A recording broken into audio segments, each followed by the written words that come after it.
In the Journal of Cell Biochemistry and Molecular Biology, they found out that multiple set exercises were more efficient than single set exercises when it comes to building testosterone levels. In this video, I'm going to show you some simple natural ways that you can build your testosterone levels.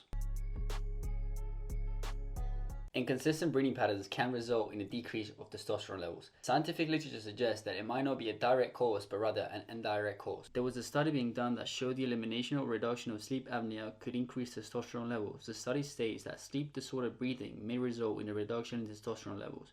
Following by, there's a body of evidence suggesting that the low testosterone in men is primarily related to obesity. OSA is breath holding while sleeping. This increases carbon dioxide levels and it also increases cortisol stress levels while negatively impacting testosterone levels. A behavior like breathing speech for so many centuries from athletes, therapists, monks, coaches that it's almost impossible to leave it out of the picture. It plays such a critical role into the regulation and response of the hormonal system. In a different study, they reviewed and treated 43 men with severe OSA with continuous positive airway pressure therapy, and it showed a significant increase in total testosterone at 3 months after the trial. The point I'm making is that every time you perform any sort of cardiovascular activity where you are not maxing out and it's just aerobic work, you get used to breathing through the nasal airways. This will dilate the nasal passages. Professor Dr Andrew Huberman is a professor of neurobiology and ophthalmology at the Stanford School of Medicine. He explains that we have 4 sinuses, 2 at the maxilla and 2 at the frontal lobe.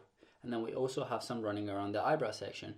Now these are used for breathing and they also have mucus in them. So the more you breathe through them, the more you dilate them. This will create more output. Now this can be challenging at first, but trust me, this is a game changer.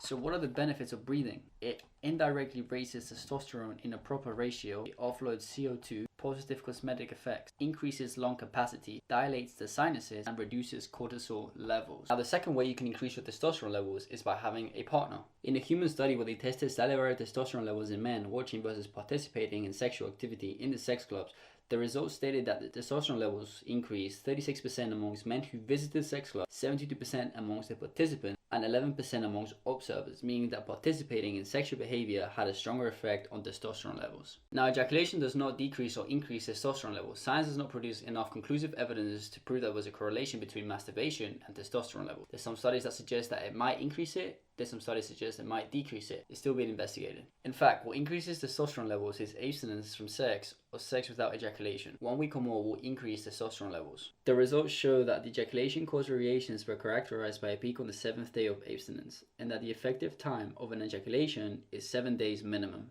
Now the last and final point is resistance training. Resistance training has been shown to positively impact testosterone levels. The Journal of Sterile Biochemistry and Molecular Biology investigated the effect of heavy resistance training on androgen receptors on men that were healthy and didn't take any supplements or anabolic steroids. One group did a single set of 10 reps of 80 to 85% of 1 rep max, and the other group performed multiple sets, 6 sets of 10 reps with 2-minute rest. They found out that multiple set are more optimal than single set exercises.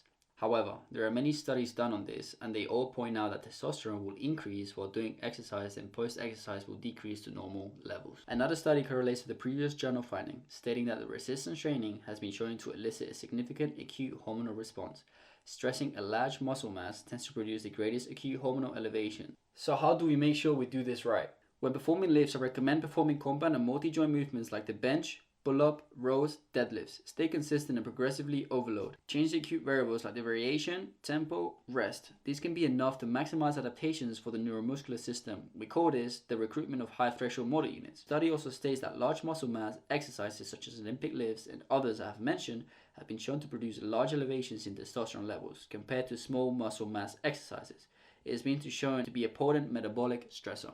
How many reps and sets? Well, most likely you're already doing the reps and sets required to increase the testosterone level. Now this table I'm showing you right now, it comes from a meta-analysis study by Cramy and Ratterman. A meta-analysis is when they gather all the scientific studies being done on this topic and they mix them into one to produce a conclusive final answer. So as you can see on this, 6 sets of 10 reps of squats from 80 to 85% of your 1 rep max with a 2-minute rest interval has been enough to significantly increase testosterone levels. 2 to 3 sets of 1 to 5 reps if you're going heavy, and 2 to 3 sets of 6 to 12 reps if you're going moderate weight. If you enjoy this type of content, leave a like. If not, dislike, it's okay. Consider subscribing, and I'll see you guys in the next video.